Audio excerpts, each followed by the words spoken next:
One key to discovering our soul's divine powers is through patience. We are locked out of an understanding of patience until we see that impatience is passive. Patience is active. In the Edgar Cayce readings, 5 steps stand out, steps that can open a way for this power to be awakened within us.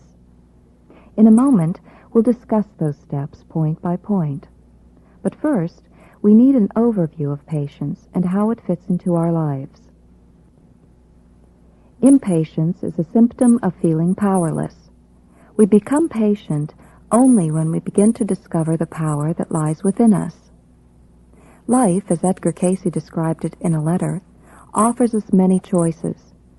Not only do we get to decide how to use our infinite powers, but it's up to us whether we will even admit we possess them. Here are Edgar Cayce's words. Life in its essence is the manifestation of that power or force in the earth we call God. Each life is in accord with the divine purpose or not, according to that it does about the filling of the purpose for which it was created. All life below man, then, is of the universal consciousness, and when separated from its material manifestation, returns at once to the whole, to the cosmic consciousness, to the God consciousness. Man alone is given a soul with the power to be a co-creator with God, having the ability, through his will, to separate himself from the divine forces or powers. This is determined by his associations with his fellow man, who, as himself, is a manifestation, with the ability to become godlike.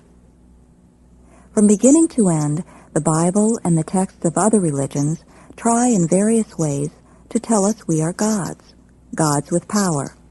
We were created in the image of God, and we are expected to perform miracles, greater ones even than those performed by Jesus.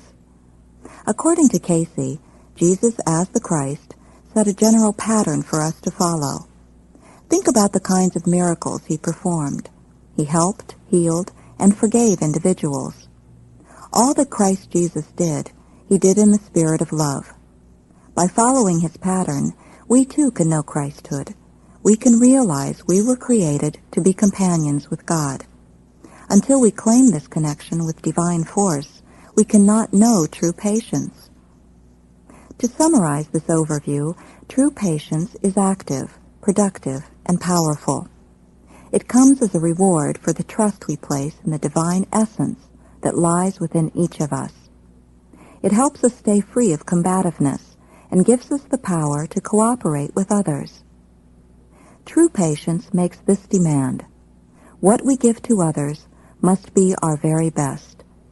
If we ask little of ourselves and just try to get by with the minimum amount of effort, we will be impatient with people because they will seem to be asking far too much of us.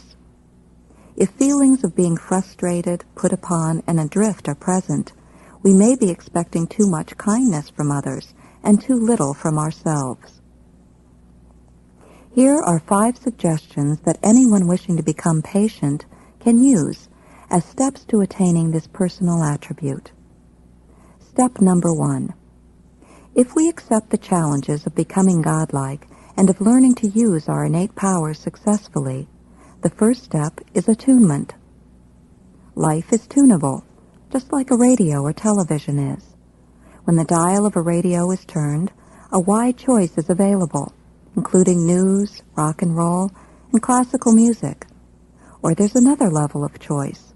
Rather than staying home and turning a dial, you might go out for the evening to hear a lecture on ecology, a rock concert, or an opera. During the intermission, you could meet people and, depending on where you went, talk about conserving natural resources, saving money on record albums, or preserving the arts. Whether you go somewhere or merely hear something interesting on the radio or television, the next day you'll probably spend time discussing it with friends, co-workers, or neighbors. Have you ever thought of how much control you have as you dial topics, activities, and people into or out of your life? It's really your choice what you think about, what you do, and who you associate with. The Edgar Cayce readings mention the extreme range of choices to which we may be attuned. The body is made animal by the excess of the gratification of animal desires, and attunement with the body celestial developed through that same vibration. For that, as is meted, is measured again. To that vibration one attunes self, that response comes back. The range of choice is so great, many people are too busy choosing between the alternatives to remember to seek additional options. You don't have to accept what someone else puts in front of you. You can seek out and develop other possible answers to the question you're trying to solve. And once you start practicing the art of attunement in earnest, you will find yourself spending time selecting questions as well as finding your own answers. Someone asked Ken Kesey, author of One Flew Over the Cuckoo's Nest, "If you're so smart, why aren't you rich?" The question bothered him for a long time. He thought about it constantly but couldn't come up with any satisfactory answer. Then he realized it was the wrong question. How to get rich wasn't the question he wanted to answer right then. How do I make this book entertaining? How do I make this character believable? Those, for Kesey, were more productive, and in the end more lucrative, questions to ask. What answers, what questions do you want to attune to? Step 2 is balance. Putting limits on yourself is no way to become a god, no way to become patient. It's very limiting to believe you don't have time for what you really want to do, ought to do, are expected to do. You need to rearrange your thinking until you can prioritize your activities in such a way as to give adequate time to everything you value. Consider now, what is of value to you? Some people have a hard time narrowing the field down. Family, friends, relatives, neighbors, not to mention job, hobbies, and volunteer work, all seem so important. Others, particularly young people, have the opposite problem. They struggle painfully to find meaning, to find any source of worth in life. People in the third and largest category simply do the best they can with the confusing choices and advice presented to them and never find the time or awareness to ask, what's really important to me? People who take the time to ask that question and who do understand what's important to them see life as pleasantly full, not overcrowded or chaotic. They move at a pace that is balanced and patient. They exemplify the balanced lifestyle Kesey recommended when he said, "Rest, play, work, and think. Keep self attuned to the consciousness of life in its entirety. How you rest or play or work or think is up to you. That's where your creativity should come in. But work must not be allowed to crowd out the resting. All four activities must have their place and must be blended skillfully if life is to be balanced. People run in circles as they try either to get everything done or to find something meaningful to do. They are accepting or rejecting what others think important. They have not taken full responsibility for their own choices. Here's some advice Kesey gave himself. As to the activities of Edgar Cayce, remember, the physical strength is limited. There should be definite rest periods. He did. Are ye greater than he? In thine own prayers, then, ask that ye be shown the way, not from those who would condemn, those who would preach, but be guided by the spirit of the Christ consciousness that maketh men alive, that giveth hope, that giveth life. The message here is don't be so concerned with what other people think. If Jesus took time to rest and play and think, why shouldn't you? Can your work be so much more important? To a young person, Cayce gave the following advice. He wept with those who wept, and rejoiced with those that did rejoice. He joined in with those that made merry, partaking of those things that made merry for the material body.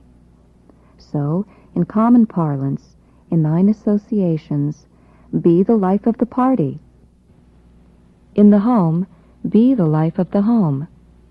In thine going-ins and coming-outs, let this be done in a way and manner that those who know thee take knowledge that this reflects that which is life, love, and understanding. The second step in becoming patient is to achieve a balanced lifestyle. Resting, playing, working, and thinking must be mixed together harmoniously. You'll know when you're getting close to combining the correct portions of each, when the resulting blend has an invigorating, lifeful feel to it. The precise recipe can only be given by the Christ consciousness within you. Step 3 is creativity. To be creative is the reason we exist. According to the Casey readings, God wanted companionship. He wanted gods that could truly be co-creators with him. At present, we live in a world where only what is physical seems to be real. But we are aware to some degree of having a mental and a spiritual aspect that cannot be easily explained as simply components or functionings of a biological body. According to Casey, our biological body is subservient to the mental, just as the mental is but a vehicle for the spiritual. Modern-day physicists are helping us see reality in terms of energies, which somehow take on form. Here's how the Casey readings try to explain these concepts. All force is vibration, as all comes from one central vibration, taking different form. As has been given, true it was said, "Come, let us make man in our own image." In his own image created God, or created by God, was man. Above all else created. See? Then we see how the evolution of force in vibration is brought up to the point wherein man becomes one with the creative energy, or the Godhead. Man becomes one with the creative energy, or away from that creative energy. God's desire for companionship and expression brought us into being. To enable us to truly be co-creators with him, he gave us free will and access to infinite power. Some people wonder if we are not just robots, instead of co-creators, with little or no ability to do anything new or creative. After all, isn't God supposed to be omniscient and know everything before it happens? The discord that sometimes accompanies our life on this earth should convince us that either God has truly given us free will, or else he has failed to do a good job debugging our robotic programs. The readings say, though having the foreknowledge, though being omnipotent and omnipresent, it is only when the soul chooses that God knows the end thereof. Being a creative partner with each other and with God is the third step in developing patience. Step 4 is diversity. Being a co-creator with God presupposes diversity. Nature places a high value on variety, but our race for maximum productivity forces us to standardize. Problems immediately arise because people whose goals vary from set standards are viewed as interrupting the process of productivity. But how can anyone determine who's being productively innovative and who's just being negative? Do you remember the parable about the person with the speck of sawdust in his eye, being told to remove it by someone with a plank in his own eye? The time wasted debating over who has a plank and who has just a speck is a display of impatience. It stops you from using your divine powers. If you are really concentrating on being creative, you will have no time to object to what others are doing. Still, it would be better if everyone were working cooperatively. A man receiving a reading from Casey asked how to get more cooperation from someone. Here's what he was told. Act as if it was already had, and it will finally come about. Act just that way, irrespective of what is said or done. In other words, despite what others do, keep on doing your best. Respect the differences between the way you approach a situation and the way others choose to deal with it. Appreciate the diversity. It cannot impede your flow of expression unless you choose to stop and get into a debate. By acting as though you and the others are working cooperatively, you'll feel patient. Other people will likely be drawn closer and might eventually even fall into step with you. True patience is not possible without an appreciation of the diversity. Step 5 is expectation. None of the 4 previous steps will work unless you see yourself in a new light. They will only work if you expect yourself to begin to be patient. How you see yourself determines your course, so you gain a great deal when you expect much from yourself. Fear of failure stops many people before they begin. They don't think they can handle failure, so they settle for never ever trying. But the readings say, it is the try that is the more often counted as righteousness, and not the success or failure. Failure to anyone should be as a stepping stone, and not as a millstone. If the trying, the attempt, is what matters, we have slipped free of the last tether that held us back. In being co-creators with God, it becomes insignificant whether we gain recognition on this earth or not. It doesn't even matter if we have much of an impact on the affairs of this material world. We don't have to fear failure. We don't have to anticipate great achievements. Leaving the results to God, we just have to expect ourselves to try, expect ourselves to be patient. The real secret of patience is in realizing you are a God. As you begin to claim and identify with your divine power, it will help free you from your lethargy, to remember the 5 steps just given: attunement, balance, creativity, diversity, and expectation. Do you find it surprising that God made you to be co-creator? Are you really destined to be a God? Here's one more reassurance from the Casey readings. Only in man is there the existence of the soul that is not just universal, but individual, capable of becoming as a God, as one with the creative forces. In closing, let's do a short reverie on patience. Get into a comfortable position. Relax now and close your eyes. Select whatever emotional or mental disposition you want, which would help you to become patient. Visualize yourself now as happy and content. What comes to mind? What do you see yourself doing? Does the scenario that comes to your mind present possibilities you can do something about immediately? If not, then clear your mind except for the feelings of contentedness, happiness, and patience, and let another image appear. An image of you doing something. It may not seem special, but it carries within it a quality that you feel is worth expressing. That means you will find the energy, the creativity within yourself to bring this vision into reality. See yourself starting the project that came to mind. Hold on to the feelings of happiness and patience. How do you see yourself beginning? What will you need to do? Who will you want to help you?